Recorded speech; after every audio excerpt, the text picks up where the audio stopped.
राधे राधे। एक बार फिर से स्वागत करती हूँ अपने छोटे से व्लॉग पे। तो कल आपने देखा कि मैंने मेहंदी लगाई थी जो कि इतनी लग गई है और पैरों में भी कुछ इतनी लग गई है। तो यहाँ पे सुबह की शुरुआत हो चुकी है। सुबह की शुरुआत सबकी होती है ब्रश करने से। तो आज मैं जल्दी उठ गई क्योंकि आज है वट सावित्री का व्रत। और यहाँ पे देहरादून वाली ट्रेन भी चलेगी है जो सुबह 5:30 बजे जाती है। और यहाँ पे मैंने ब्रश भी कर लिया है। तो अब जाते हैं नहाने के लिए। तो यहाँ पे मैं हो गई हूँ नहा धो के रेडी और मम्मी भी अभी नहा धो के रेडी हो गई हैं। सिर्फ हमने सूट पहना है अभी, क्योंकि अभी हम लोग बाद में तैयार होंगे। और हमारी मेहंदी कुछ इतनी लग गई है यहाँ पे, मम्मी की भी इतनी लग गई है। और मम्मी करी यहाँ पे प्रसाद बनाने की तैयारी। तो यहाँ पे मम्मी तेल निकाल रही हैं।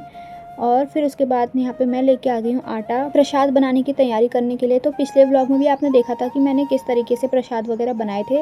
तो यहाँ पे आज तो मेरी हेल्प करने के लिए मम्मी भी हैं और मम्मी की हेल्प करने के लिए मैं हूँ। तो हम दोनों ने मिलजुल के यहाँ पे प्रसाद तैयार करना था। प्रसाद में सबसे पहले मैंने बनाए मोदक, जो कि 11 मोदक चढ़ते हैं। तो मैं और मम्मी दोनों थे, तो हमारे यहाँ पे 22 मोदक टोटल बनाए थे मैंने। मैं यहाँ पे मोदकों को तेल में तल रही हूँ। आप लोग चाहे तो इन्हें घी में भी बना सकते हैं। मोदक बनाने के बाद यहाँ पे मैंने 4 मीठी पूड़ी भी बना दी थी जो कि हमारे प्रसाद में ही जाएगी। तो यहाँ पे कुछ इस तरीके से ये बन के तैयार हो चुके हैं। बचे हुए तेल में हम बनाएंगे सूजी और इसे हम अच्छी तरीके से भून लेंगे जब तक ये पूरी ब्राउन ना हो जाए। इसे भूनेंगे, नहीं तो ये कच्ची रह जाती है और इसमें कोई टेस्ट नहीं आता है। तो यहाँ पे फाइनली हमारा प्रसाद बन के भी तैयार हो चुका था और मैंने इन्हें दोनों में सजा के थाली में भी रख दिया था। थाली मैंने रात को ही तैयार कर दी थी। और ये रही वट सावित्री व्रत कथा की बुक।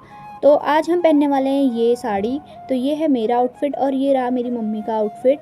तो फटाफट से हम लोग यहाँ पे तैयार होंगे। और आप लोगों को पता है कि कोई भी त्यौहार पहाड़ी ऑर्नामेंट्स के बिना कितना अधूरा लगता है। तो यहाँ पे हम इतने सारे ऑर्नामेंट्स पहनेंगे और फटाफट से मैं हो चुकी हूँ यहाँ पे तैयार।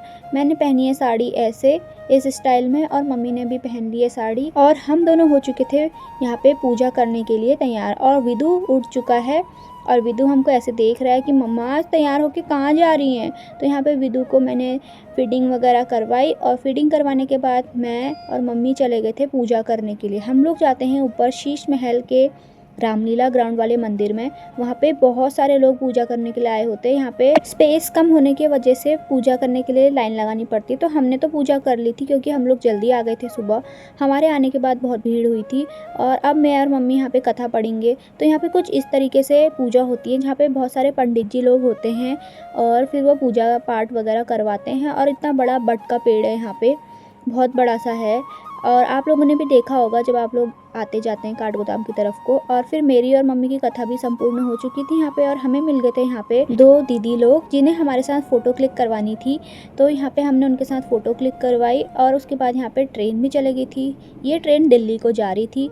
फिर उसके बाद हमारा भी फ़ोटोशूट वगैरह हो गया था। फ़ोटोशूट तो हमने ज़्यादा नहीं किया। फिर हम आ गए घर के मंदिर। घर के मंदिर में हम लोग सुबह ही पूजा करके गए थे क्योंकि घर के मंदिर में ही सबसे पहले पूजा करनी चाहिए। और यहाँ पे आए हैं आज विदु के बड़े मामू।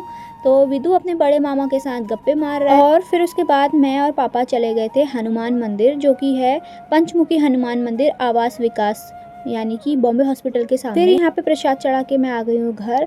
और घर आके विदु मेरी गोदी में आया क्योंकि उसे मम्मा की याद लग रही थी। और विदु से मिलने आया हुआ विदु का छोटू सा प्यारा सा दोस्त जो कि बहुत शरारती बच्चा है और उसे विदु बहुत पसंद है। तो यहाँ पे कुछ इस तरीके से था मेरा छोटा सा ये व्लॉग। मैं मिलती हूँ आपको ऐसे ही अगले व्लॉग में। तब तक के लिए राधे राधे।